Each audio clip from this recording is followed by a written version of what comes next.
Good afternoon, everyone. I'm Ivan Ray Olandria, and I am the third reporter from Group 3. And this is my topic, attitude or disposition. So, what is attitude or disposition? Is more likely being the willingness, interested, and intentional about one's own thinking and learning. Therefore, taking a closer look in order to succeed, challenging task of learning.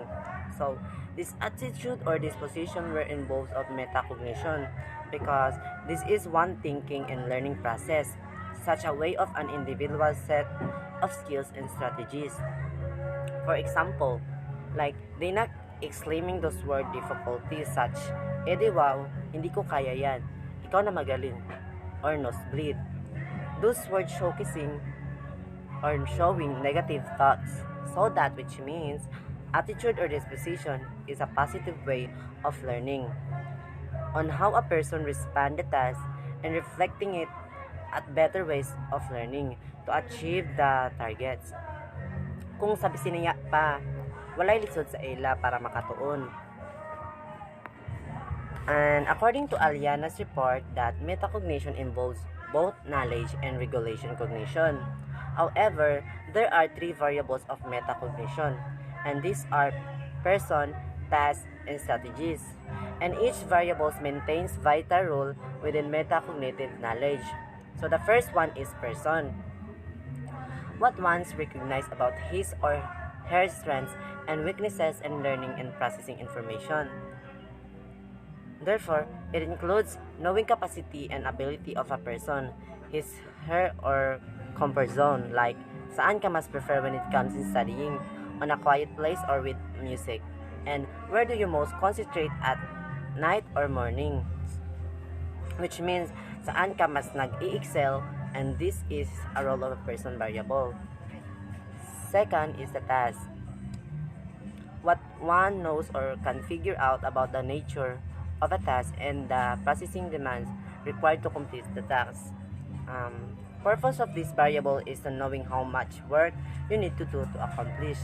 It sum up asking yourself na what you really need to do or what you really need should do.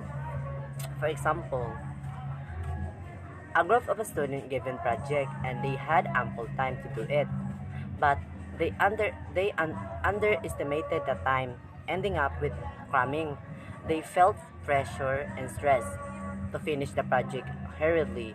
For instance, they saw gaps and laps here and there about their work. So, this example showcasing of not good practices doing a task. And when we given a task and to present it very well, we think strategies. So that the third variable is strategy.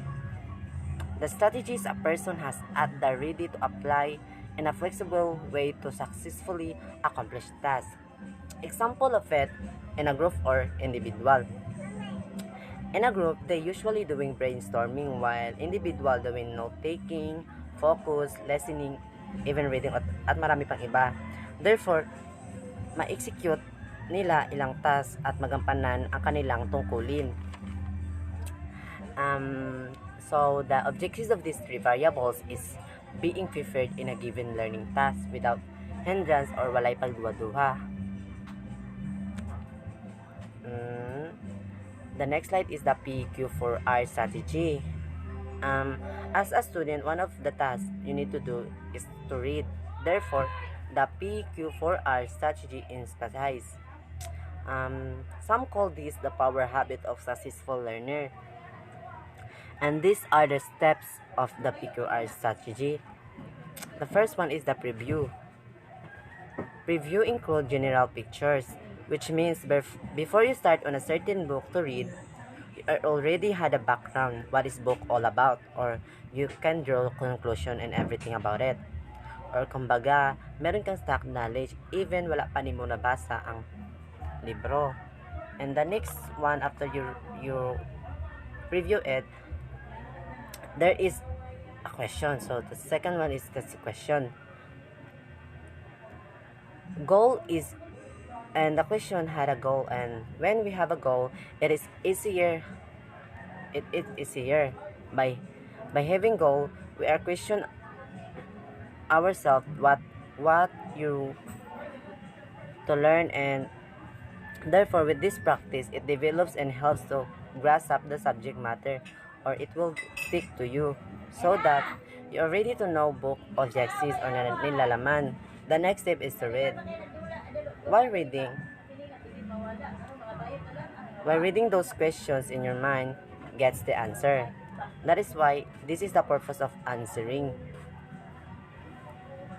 And the answer should know the key points to remember and understand. So now you can reflect those answers you get by making mental images and apply it on experience. And this is important to understand what you're reading or of a subject matter. The next step is recite. When we say recite, mauna siyang iingonin mo, either sa imong sarili or others. Due to this, it will help you to understand and remember them dahil if we talk, it comes alive. And lastly, the review. It is a relearning. By reviewing the material, we understand it better. Due the reviewing, it comes quickly the material and apply it real life situation. And this is my report all about. The next remaining were report of Mr.